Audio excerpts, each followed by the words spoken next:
One Last Battle by Timothy Ellis. Copyright 2018, all rights reserved. Read by Timothy Ellis, copyright 2022, including the audio track on this video. Author's note.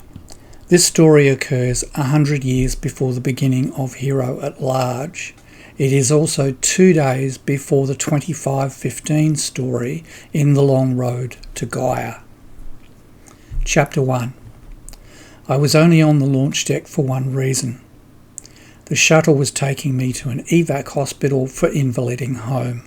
I was in the seat, duffel stowed, pondering the end of my flying career. They said I'd never fly again. They said if I ever tried, I'd kill myself doing it. And most likely others as well. I didn't get it. I could do everything except run and fight. They didn't want me.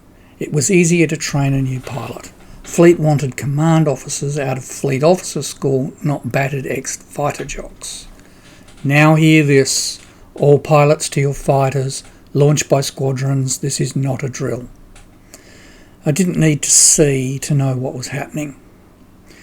I'd lived it so many times, I was out of my seat and halfway to the hatch before I realised it didn't include me. The non-com on the door looked at me as if I was crazy, but I didn't stop. Down the steps and fast hobbling took me to the nearest status board. Every fighter pilot who could run was already firing out the launch tubes or being loaded in. The scanner repeats showed why. The enemy had caught us this time and exactly where I'd have expected them to. And they outgunned us.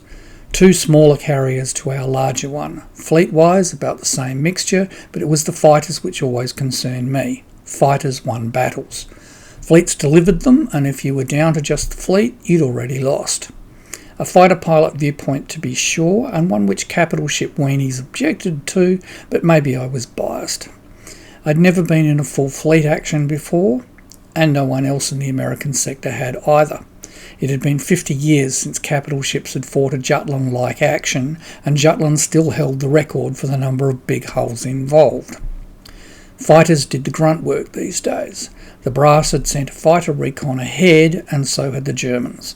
With the whole solar system to play in, you'd have thought we'd not have been in such a bad position as this, but there you go. The pilot's role was launching, not making strategy. I watched as the last of the fighters on the board launched. I watched as they started winking out on the display.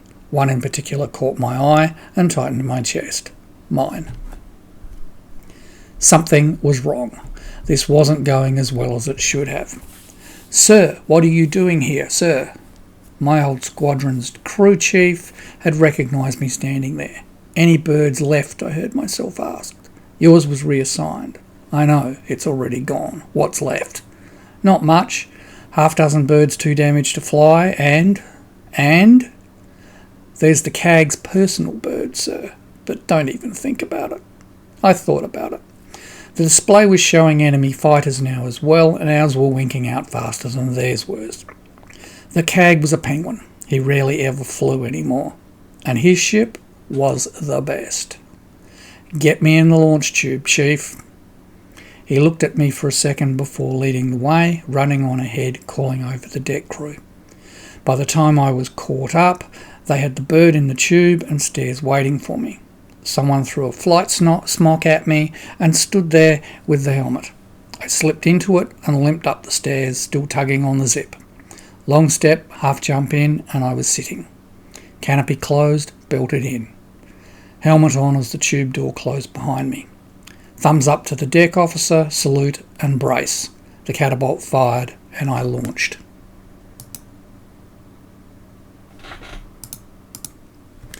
Chapter 2. The bird launches mechanically. Engine on but no thrust, accelerated out of the tube by a catapult attached to the undercarriage. 9 Gs when released, and for the first several seconds the building Gs have to be borne by the pilot until the compensator kicks in. For a normal, healthy pilot, this is the price of flying fighters. A kick back into the seat like being punched in the chest, vision blurs for a moment and the internal gravity nullifies the Gs. By the time you're in space, you've forgotten it happened. The G's crushed me, threatening to make me pass out. As they eased, I felt wetness dribbling down inside my clothes. I guessed since skin pulled and wounds reopened. There was more pain, and right now, nothing I could do about it. My mind wandered for a moment, reliving the crash landing which had ended my career. Waking in the hospital, unable to move. "I'm sorry, Captain Jedburgh, your flying days are over. We had to remove your left lung and kidney, but managed to save your spleen and liver. You lost some intestines as well, and your left leg is held together with plasteel pins. The worst is over, but we'll be sending you home to fully recover before discharging you. Given a choice, I prefer the kick in the guts from launching." Seconds had passed and the bird exits the tube. Engines switch to thrust automatically, shields come on, and there is no longer any need for gravity in the bird. I adjust heading and change the controls from penguin mode to serious fighter mode. The CAG is a good leader, but he's always been crap in the cockpit. Score 1 for peacetime and no decent wars for over 50 years to elevate an average pilot to CAGdom. Give him his due though, his strategy is top notch, something I couldn't say about the Admiral in charge of Yorktown, or we wouldn't be in this shit now. Modern scanners see well into the distance, so the fighter battle was a long way from each fleet. Throttle hard against the stops was still going to take me too long to get there. The wet was pulling in my crutch and across my hips. Ignore. Career over through the mistake of a rookie, and just as the real shooting war begins. Just my luck. Stop thinking about it. The German fleet had been advancing up the spine for weeks now. The Joint Chiefs knew they were coming and thought they knew what was coming. But all we had here in the Cuba system to meet them was Yorktown's recon fleet, since everything else was off chasing pirates. We didn't have the firepower to deny them entry to the system, so the Admiral had planned a cat and mouse game to try and get them to turn back. The object was to hold them outside the American sector long enough for a decent fleet to come together behind us. Technically, we were in breach of Earth sector's refusal to allow our fleet into their space, but their military wasn't here and we were. I'd watched the opening moves from my hospital bed. Rumours had run up and down the ship about the CAG and captain arguing with the Admiral behind not quite soundproof doors. Admirals can't be denied though, so here we were. And now here I was, battered and broken, flying into the biggest battle the American sector had seen in a long time. Details were coming up on the HUD now, showing less detail than should have been there. The enemy fighters were not in the war book. Fine, so now I understood our casualties. The Germans had new fighters and managed to hide them long enough to get them here without our intelligence service finding out. I checked who of ours was still fighting. The rookies were all gone, including the one who'd done me in by mistake. Of the rest, most of them had a lot of combat time against pirates. But none of the squadron leaders had made it this far, so there was no real cohesion left. Just one big furball, and that was just fine with me. Chapter 3. Redline, is that you? Who else would it be, Thumper? Thumper was a flight leader like me, and probably the senior still left. In case you're wondering, Thumper did. A lot. Surprising in such a short woman, but by hell you stayed out of her fist range when she was angry. Which was a lot of the time. It made her a seriously aggressive pilot and held her back when promotions were handed out. In the CAG's bird? No one, I guess. Fuck. One of our birds disintegrated. Turn off your ECM, they don't work anymore and seem to attract missiles instead. You're shitting me. I shit you not. Why do you think all the rookies bought it so quickly? I reached over to the switch and the ECM died. Instead, I added missiles into the target list. Where do you want me, Thumper? She told me exactly where I could go. Before I could do anything, the CAG told me differently. I ignored him, which was just as well because Yorktown's captain cut him off in mid-sentence. I was out here now, they needed every pilot they had, and if I wanted to kill myself, at least it was defending the ship. They'd be getting new birds after this anyway, and the CAG always got the newest. And I knew if I made it back, the CAG would tear me a new one. If I made it back. I took my hand off the speed slider and clamped it where some of the synth skin was supposed to be, hoping a few seconds pressure would stop the dribble of blood. I was at full speed now, so I had the seconds before I needed that hand again. I should have told Thumper to pick a new tactic. This one got all the rookies killed on the simulator and was drilled into them never to do. But then I figured I was already dead, so what the hell. There were enough of our birds left to keep tails clean, and Thumper had reformed them back into cohesive pairs working together. But they were being severely hassled and not returning the favour well enough to stop about a squadron worth of enemy birds peeling off and heading for me. Doctrine said when the enemy is coming towards you, angle off so they don't get the perfect no deflection shot at you. Rookies were taught when a squadron of the enemy was coming head to head at you, personally, turn and run home. I did neither. What I did do was remove the safety on the speed slider and push the lever to the stops. They didn't call me Redline for no reason. I had a long history of returning with no battle damage but needing the engines replaced.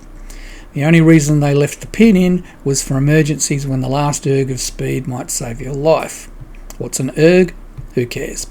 I'd saved my skin more than a few times by being the fastest when it counted, but the engine tech weenies hated me.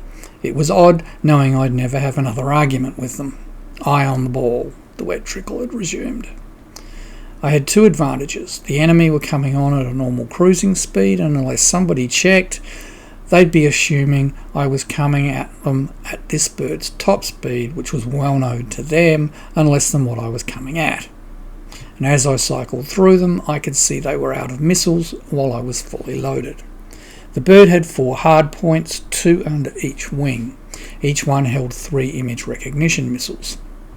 For once I was glad the CAG was a lousy shot and relied on missiles which tracked a single target until they hit or ran out of fuel. I preferred fire and forget missiles since they were totally unpredictable, and I liked causing chaos among enemy ships. Once they packed a bigger wallop, pilots couldn't ignore them. But now wasn't the time for chaos. I needed surgical precision, and at a longer range, the IRs were perfect. I confirmed the lead fighter was the enemy CAG and locked him up. A few seconds later, a dozen lock-on warnings had me turning the alarm volume down. Had they had missiles, I'd have needed to do something about now, but they didn't, so I didn't. A few more seconds and I used them to tag 2nd, 3rd and 4th targets, being the senior squadron leaders. I figured they wanted first crack at Yorktown while their minions kept our remaining birds corralled out here. One last bird launching late obviously wasn't going to be a serious problem, even without missiles. The CAG was the obvious target, front and centre, with the formation swept back from him. The Germans loved their precision. I expected him to survive. The others were not even close and therefore not on a precise head-to-head approach and not expected to be the targets of a single fighter coming at the CAG. Well, so I hoped. The target reticle flashed yellow and then red. I double-tapped the missile trigger. Chapter 4. One missile from either side launched directly at the CAG. Change target, tap tap. Change, tap tap. Change, tap and tap. Shift to guns and change back to the CAG. Now here's the thing about playing chicken. The first one to flinch and pull away usually gets raked. If neither of you flinch, there is usually a collision. At slow speeds, shields would bounce each other away. At our speed, there'd be nothing left to bounce anywhere. The saving grace was scoring enough hits first, so your shields would keep you bounced away while tearing the remains of your enemy apart. There's another problem with this, if you do manage to survive. Another partial collision would weaken your shield. Even a partial collision would weaken your shields too much and leave you vulnerable to other enemy fighters. In other words, you announce yourself as dead meat ready for carving. All of this flashed through my mind as I waited for either missiles starting to hit or the enemy fighters dodging. At the intercept speed we had going, there wasn't going to be any time for thinking. The CAG didn't flinch. In fact, he did nothing at all. He took the first missile dead on the cockpit canopy and the second into a ring route. The ship disintegrated. My mouth fell open. I pulled gently back on the stick to go over the top of the exploding mass and pressed the button to change to nearest target. The CAG's wingman was still coming on, and as the second and third sets of missiles hit, I altered slightly to retarget and pulled the guns trigger. Pulses came at me, but not many because of the problem of being too spread out across my line of flight, and turning to fire at me would be turning into friendly fire. Those who did get a shot off at me underestimated my speed, and the pulsers fell behind me.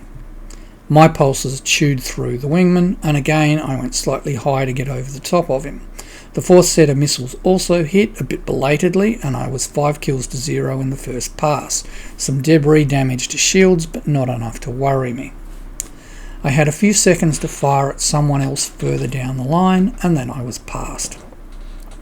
My left hand was holding firm against where my kidney had been, again, and so I didn't slow down. 3 hands at this point would have helped. The engines were redlining, but not yet overheating. My next move depended on their next move, and while they made the decision, I was running. Towards the rest of their force to be sure, but also towards the remainder of ours. They had a choice and no senior officer to make it. They had an enemy behind them now who still had missiles. While they'd whittled our force down to its core, we still had enough fighters to damage their carriers. And my 4 remaining missiles, if fired inside the flight deck at the right place, could destroy a carrier. It was a suicide stunt, but they'd just seen me take the suicide option and live. I heard Thumper bellowing orders, could see the enemy formations were no more, partly from her tactics and partly because their pilots were having a hard time coming to grips with losing their seniors in the space of seconds after having made short work of our formations to start with. There was some cheering coming through in the background, and I assumed it was from Yorktown. The CAG's voice silenced them. The captain's voice silenced him and spoke to me. "There's no need to kill yourself, Redline, but keep up the good work." I didn't bother answering. A simple yes, sir was expected, but it was too much like accepting an order to not kill myself for my liking. I had no illusions. I'd killed myself when I launched. Now was simply borrowed time. Thumper was still trying to disengage from the rest of the enemy fighters, but so far hadn't been able to. The fighters now behind me made their decision and turned to follow me. I allowed myself a grin. Their CAG had screwed up. Had it been me, I'd have had the flights far enough apart so all of them could have turned to fire at me and still have seconds to avoid colliding with their own. But one is always thankful for arrogant pilots who think they don't need any help taking out a solitary bird. Now they'd had to choose between going up against a fleet carrier without missiles or let missiles take a shot at their escort carrier. Lose-lose, but in my humble red-lined opinion, they chose wrong. Yorktown could take whatever the remaining 7 fighters could dish out using only guns, and there was always the chance of getting lucky. Besides, they had more of their squadron mates ahead of me, with more chance of taking me out and absolutely no chance of catching me before they did. Score 1 to the red line. Chapter 5. The battle still going on ahead of me was all gun-based now. My people were holding their own against superior numbers, but they weren't as superior as when I'd launched. Thumper was slowly whittling them down. Reduced to a core of experienced pilots, the disciplined formations they were flying now were paying off in terms of kill ratio. The enemy formations were gone and single fighters were more vulnerable. Crap, I heard Thumper say as she lost her wingman. Her bird started moving like 2 drunks were fighting for control of the fighter. She slipped the pulses, seeking her out next, and fell into formation behind another of our pairs. "You need a hand there, Thumper?" I inserted into the gabble of pilot combat chatter. "Screw you, Redline. Get in line, Thumper. Wilco." I smiled. The likelihood of any bedroom-based encounter with Thumper was about the same odds as Lexington turning up to save us in the next few minutes. In other words, don't even think about it. Last I heard, Lexington was still completing her refit, the same one Yorktown desperately needed. We had escort carriers, but only Lexington carried enough birds to save our bacon here. Bacon, I was going to miss that. I locked up the son of a bitch who'd taken out Thumper's wingman and almost gotten her as well. I wasn't yet in range, but being locked up by someone carrying missiles did make you look.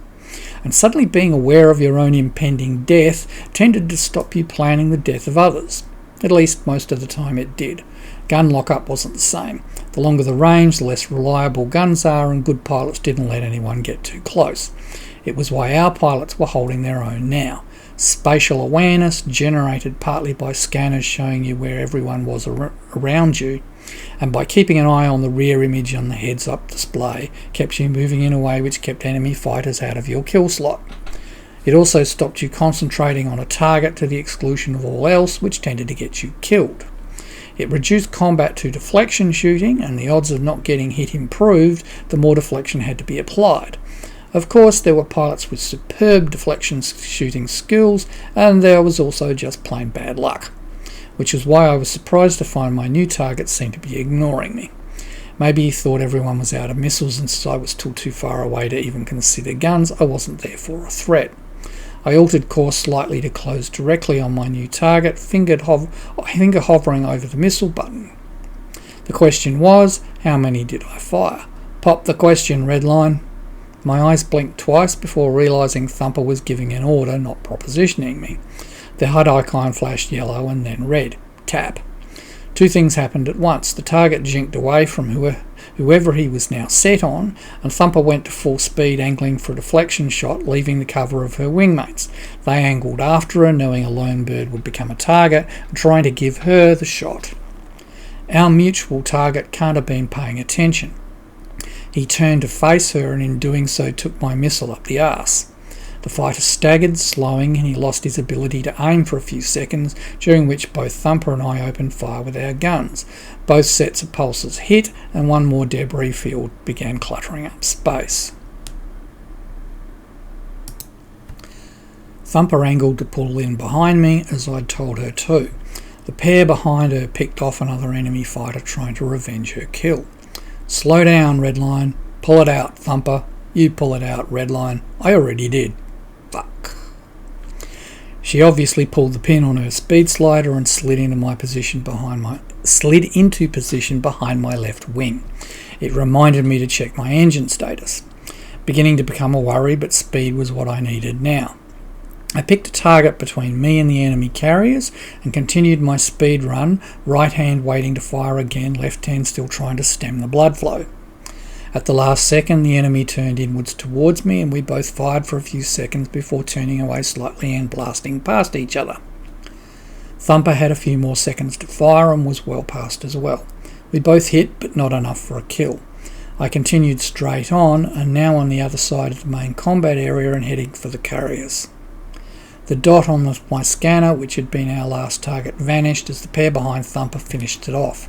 "What's the plan, Redline?" Chapter 6. There wasn't a plan. I was running on adrenaline and instinct, and too zoned in to plan anything. The need to keep my left hand clamped on my side kept the engines redlining, and with a few seconds to think now made me wonder which was coming first. The engines exploding, or loss of blood turning me from a pilot into a passenger. One hand couldn't cover multiple bleed sides. I could feel the trickles continuing under my flight smock, and the ordinary fatigues I was wearing underneath were plastered against my skin. The smock being designed to keep you alive if you found yourself in space, there was no bleed through to show me how bad it was. I lost focus in my eyes for a moment and had to blink to clear them. An awareness of feeling colder followed, and I turned up the heat. It was bad and getting worse. I dragged my attention back to Thumper's words. Plan? What plan? There wasn't a plan. Just me and a carrier. Talk to me, Redline. The nav map was changing. Behind me and Thumper was the other pair, so we were essentially a flight of 4 fighters zeroed in on the enemy carriers. Behind them were enemy fighters trying to catch us and failing. It looked like the other two had pulled their pins as well, as they were keeping up even though a fair way behind. About half the remaining enemy from the main fight were following them, while the rest continued to fight the remainder of ours. Further back were the 7 still chasing me, falling behind all the time.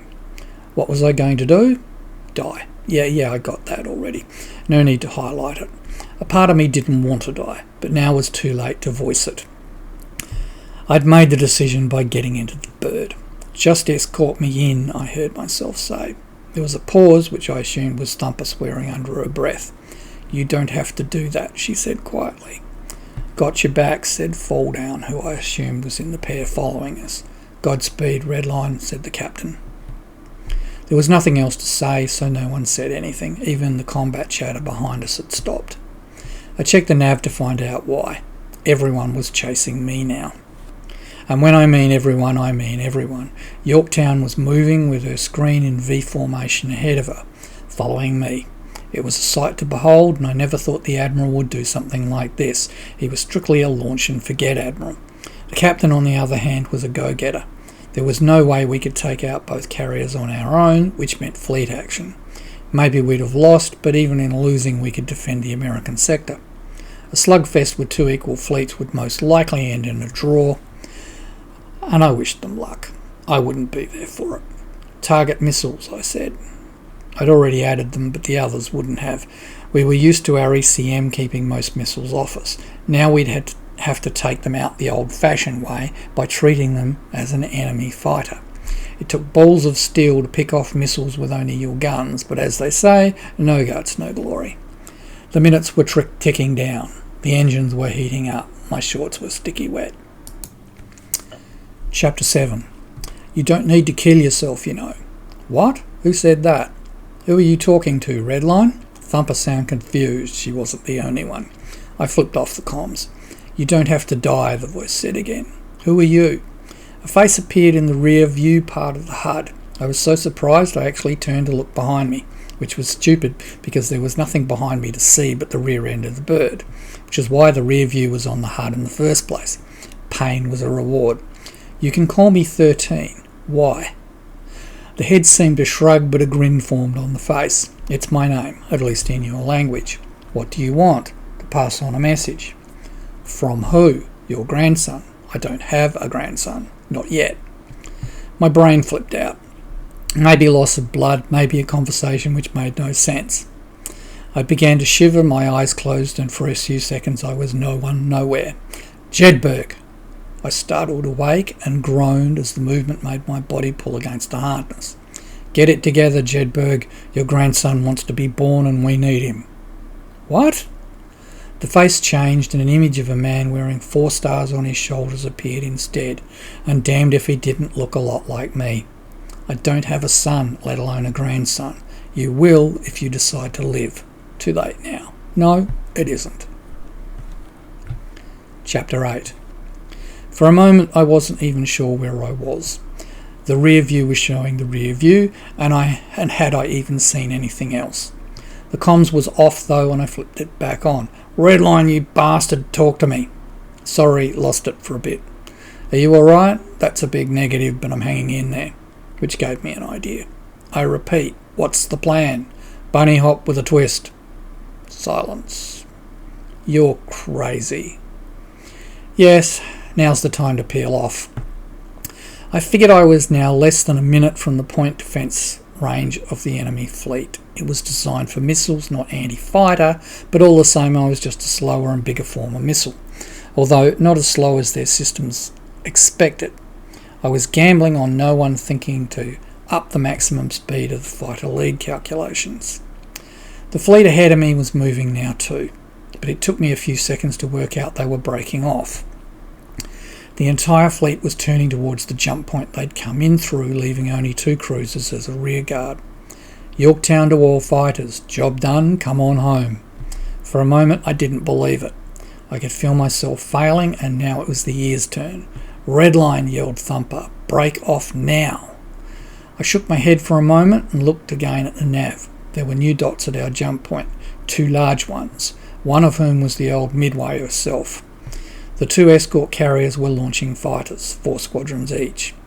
The stick seemed to move of its own accord, and the bird curved upwards, taking me away from the rear cruisers. Thumper followed me, and Fall Down and his wing followed her.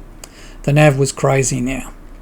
Yorktown and her escorts were still coming on. The remainder of our birds were heading back, while the remaining enemy fighters were still heading for their carriers. I figured they had enough time to land, rearm and launch again before the Midway Group's squadrons were on them. I sighed. There was still a job to do, and only I could do it. Redline, are you heading home now or not? Go on, Thumper. I'm going to have to slow down for the trip back.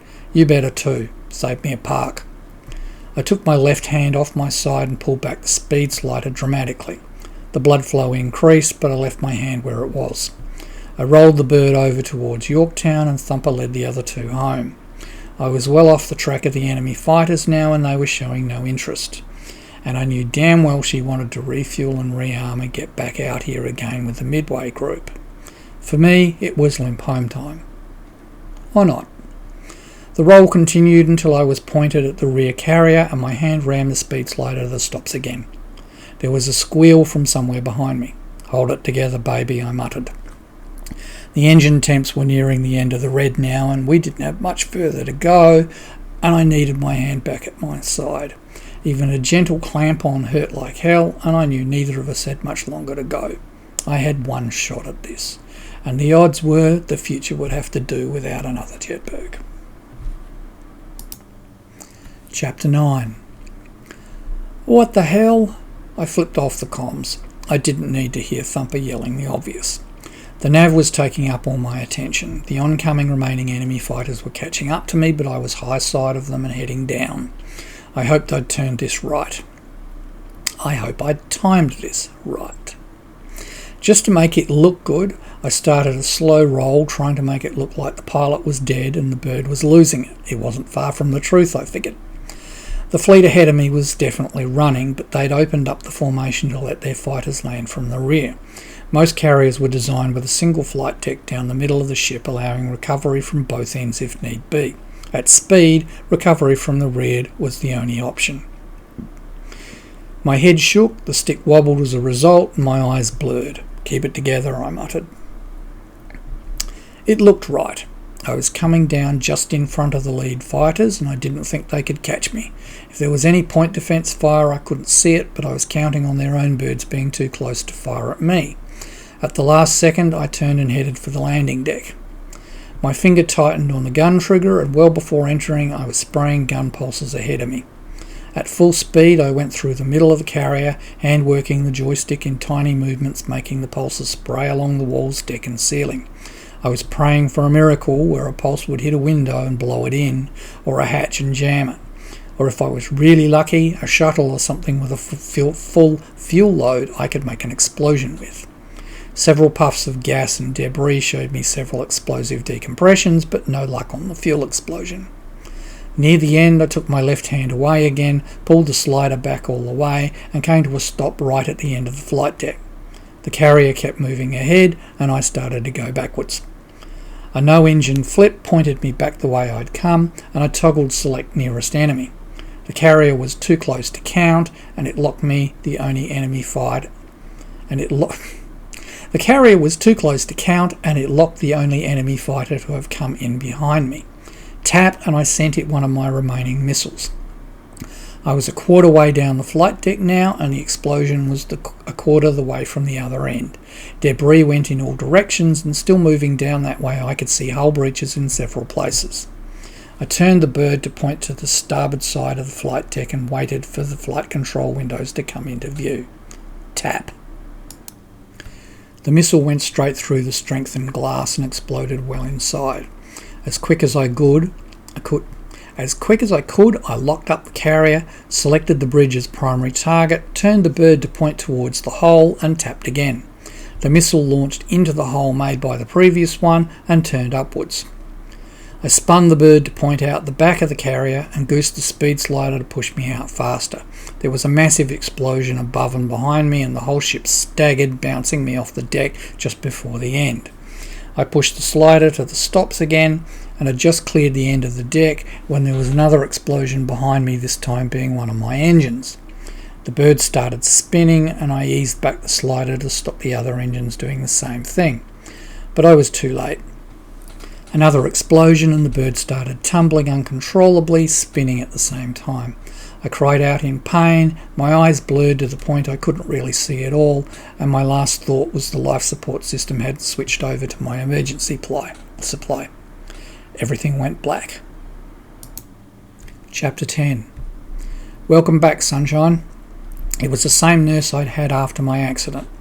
She didn't have to say anything to keep me lying flat, as I couldn't move at all. She waved in the direction of the door and left through it. The captain came in and stopped beside my bed. That was a pretty stupid stunt, son. I didn't figure you for suicidal. No, don't speak. Listen.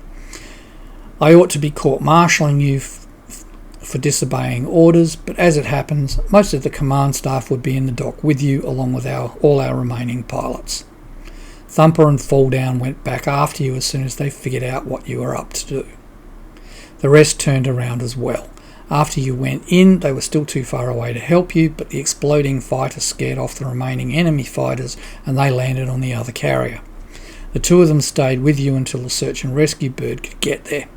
He looked at me seriously for a moment.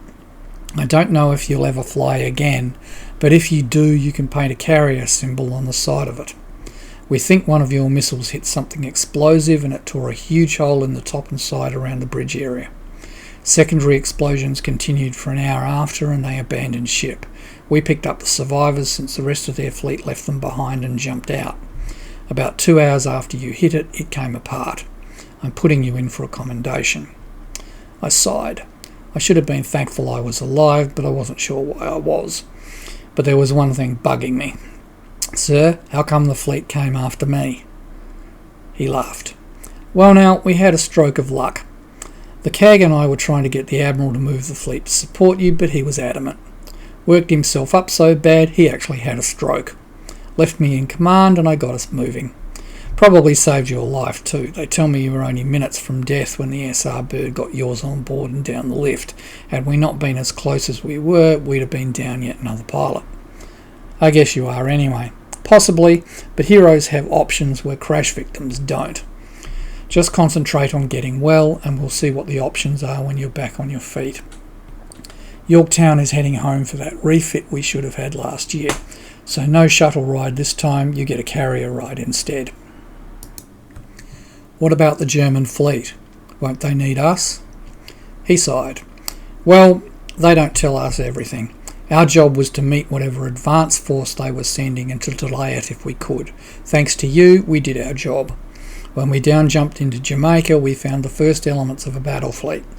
Intelligence thinks they sent one of their own and we've been trying to get everything we can here to meet it. Midway was sent in to reinforce us and instead managed to save us. There were 3 battleships at the jump point when we came through, along with Lexington and Hornet. Midway is scouting to give us warning and has orders to fall back without being seen. As far as I can see, there'll be another 2 Midway class here by then, and we already passed a cruiser squadron and another battle wagon. He looked wistful for a moment. I didn't say anything. I'm sorry to be missing this fight, but they want us in the nearest shipyard for a refit, on the theory this war is only just starting and another upgraded carrier needs to be ready before we can go on the offensive. Hornet won't be making that trip, she's older than Yorktown is. In fact, I thought they mothballed her. Anyway, we have our orders. He stopped and smiled. On that note, the CAG has orders to leave you alone. You did the only thing you were trained to do, and if it trashed his ship in the process, then so be it.